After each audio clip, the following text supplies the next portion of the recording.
All of our companies are committed to corporate social responsibility. I mean, Carlson has a long history. We have a foundation, and Marilyn Carlson Nelson and Barbie Gage, our sister, have been big activists in this area. So we have a big legacy.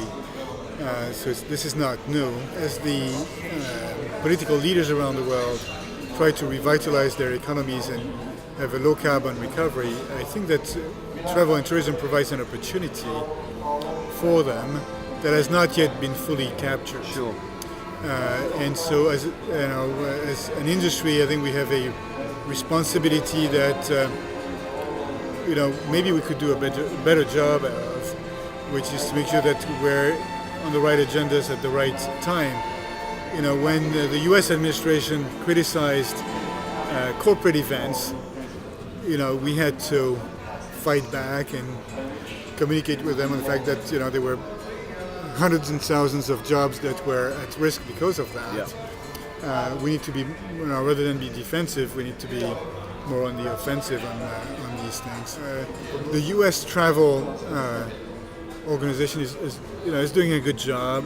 WTTC can be the right global organization to support the industry from that standpoint. Because there's a missed opportunities that government are not seizing to use that industry as a way to accelerate economic recovery and a low carbon recovery. There's a range of opportunities for governments. Modernizing the air traffic control system in the US and in Europe, would help with traffic congestion and CO2 emission. Save a lot of carbon with that. Exactly. I think investing in the US in a high-speed train would be a good way to stimulate the economy and make it more convenient for travelers and reduce the carbon footprint of the US economy. I've pushed the idea of providing incentives for the hotel industry to accelerate its conversion to green in the US. That again would help with the construction industry and carbon emission. We're doing it, we're moving forward, but when RevPAR, revenue per available room, is down 10 to 20%, we have to slow down our investments, and so one way the administration could help would be with an incentive. Green is part of any RFP in the hotel industry or in travel management. So it's a requirement. I don't think they're ready to pay more. I don't see many customers these days that are ready to pay more. I see a lot of customers that are ready to pay less. But the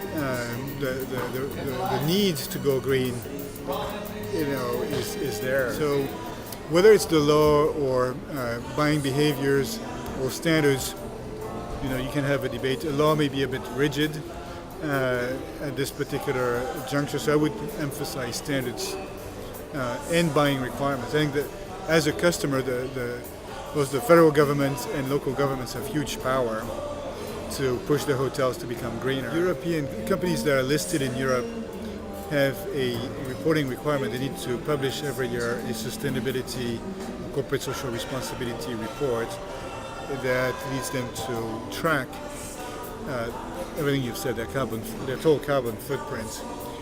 This has led us to put in place tracking tools in support of our clients. In many ways, the U.S. has lagged behind from an awareness and a consciousness standpoint.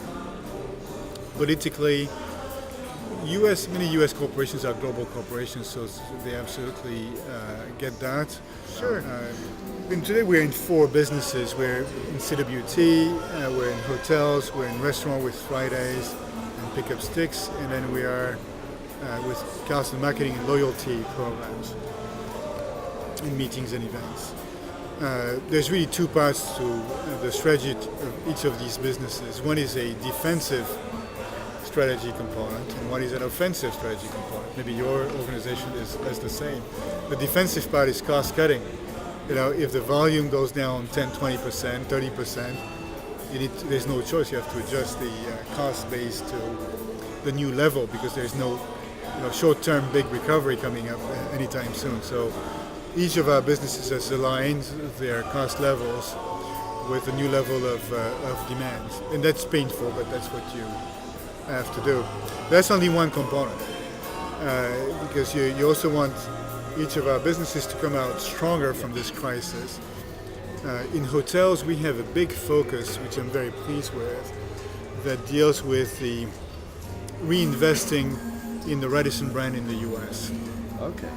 Radisson is a very strong brand internationally, very proud of what we've done in Europe, in Asia, in Latin America. In the US, it's not had the same level of quality, or at least it's been more uneven. It's been more franchised. So in the last 6 months, we've had a team working on redefining the brand positioning and the brand story, articulating the products, so room concepts, the business center, the gym, the bar, the restaurant, the service concepts, as well as the overall service dimension, leveraging the best of what we've done around the world, because there's so much good stuff with Radisson International that we were able to lift all of this and codify it in a sense, and we are in the process of launching the rollout of that into the US to the franchisees and the owners of the hotels. And I think that Radisson has the opportunity, if we are able to execute well on the strategy, to be a great success story in the next 3 to 5 years. Similarly in hotels, so beyond the brands, you have the geographies. Big development push in Africa, big development push in Russia and the former Soviet Union, big development push in India, development push in China. So there's a lot going on. And then finally, with Carlson Marketing, in the loyalty space, I've been blown away by the capabilities that exist in that business. And companies want to invest in talking to their most loyal and most important customers. So this is a business that's part of the solution, as opposed to being part of the problem.